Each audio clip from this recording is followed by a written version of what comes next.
आप सब लोग देख ही रहे हैं कि धीरे धीरे विधानसभा चुनाव नजदीक आते जा रहा है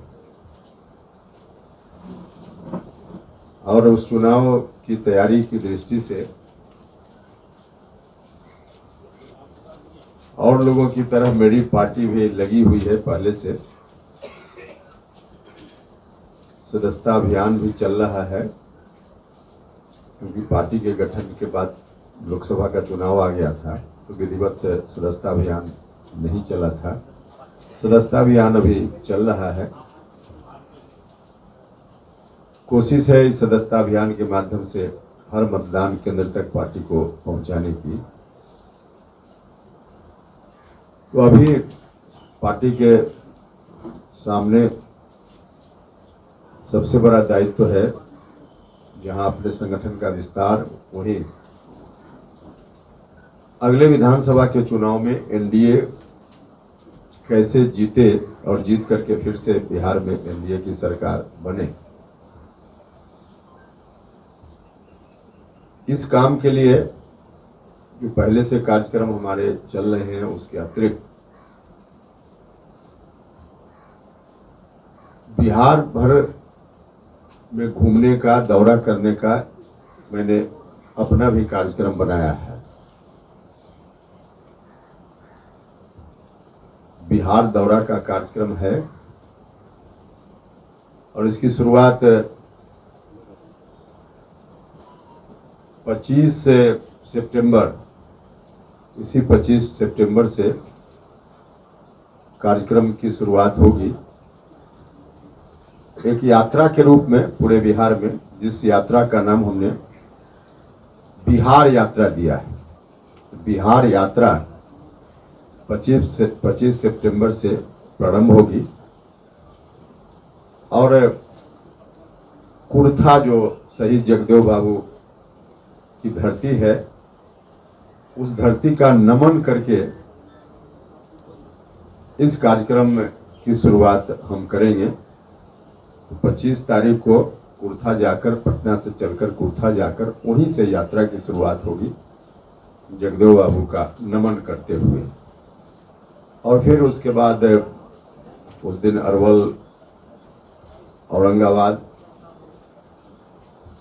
एक प्रिंटेड फॉर्म में भी कार्यक्रम है जो आपको मिल जाएगा।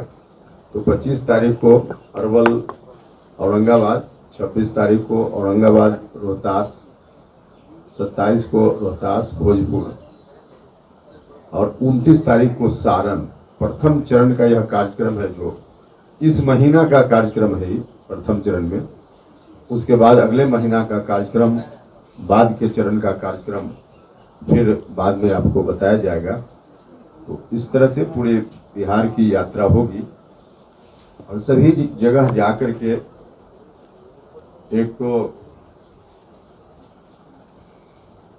विधानसभा चुनाव में कैसे बेहतर से बेहतर एनडीए की रणनीति, हमारी रणनीति बन पाए, इस बात के लिए वहाँ जिला के साथियों के साथ, पार्टी के साथियों के साथ भी और आवश्यकता अनुसार एनडीए के दूसरे घटक दल के साथियों के साथ भी विमर्श करना, उनसे बातचीत करना और रणनीति के साथ साथ किन मुद्दों पर हमारी पार्टी काम करने वाली है, क्या एजेंडा हमारी पार्टी का है और रहेगा, इस पर भी विमर्श करना। और सदस्यता अभियान की भी समीक्षा इसी क्रम में हो जाएगी। और वहाँ के साथी कोई और कार्यक्रम जिला के साथी अगर अपने हिसाब से लगाएंगे तो अलग अलग जिला के लोग जो कार्यक्रम लगाएंगे उन कार्यक्रमों में भी भाग लेना। एजेंडा के रूप में आप सब लोगों को मालूम है कि ठीक है कि अभी हमारी पार्टी फिर से बनी है तो नई पार्टी के रूप में है, लेकिन हमारा एजेंडा तो सतत चलते रहता है। हम चाहे जिस रूप में राजनीति में रहें, कभी सदन में रहें, सदन से बाहर रहें, लेकिन एजेंडा में कभी परिवर्तन हमने नहीं किया है और उन्हीं मुद्दों को लेकर पार्टी फिर लोगों के बीच जा रही है, जाएगी। मुख्य रूप से शिक्षा का सवाल है, स्वास्थ्य का सवाल है, नौजवानों के रोजगार का सवाल है, किसानों को उनकी फसलों का लाभकारी मूल्य मिले, तो किसानों की जो समस्याएं हैं उन समस्याओं को मुद्दा के रूप में और सोशल जस्टिस के इशू को हमारी पार्टी प्रमुखता से हमेशा रखते रही है। सब लोगों को न्याय मिले, न्याय से वंचित लोग जो भी हैं उनको न्याय मिले, और उनको न्याय मिले इस दिशा में तो बहुत सारे कार्यक्रम भारत की सरकार भी चला रही है, राज्य की सरकार भी चला रही है।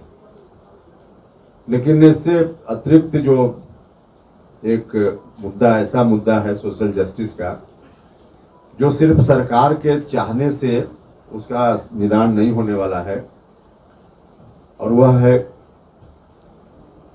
सुप्रीम कोर्ट और हाई कोर्ट में जजों की बहाली के लिए जो बिल्कुल गैर लोकतांत्रिक प्रक्रिया अपनाई जा रही है कोर्ट के द्वारा, यह मुद्दा हम इसलिए कह रहे हैं कि सरकार से सिर्फ संभव नहीं है, क्योंकि इस विषय पर भारत की सरकार ने, जब पिछली सरकार थी इसके पहले 2014 से 19 के बीच, उस वक्त भारत की सरकार ने फैसला लिया था कॉलेजियम सिस्टम को रिप्लेस करके कोई दूसरी व्यवस्था। आप देख रहे हैं बिहार 24 न्यूज।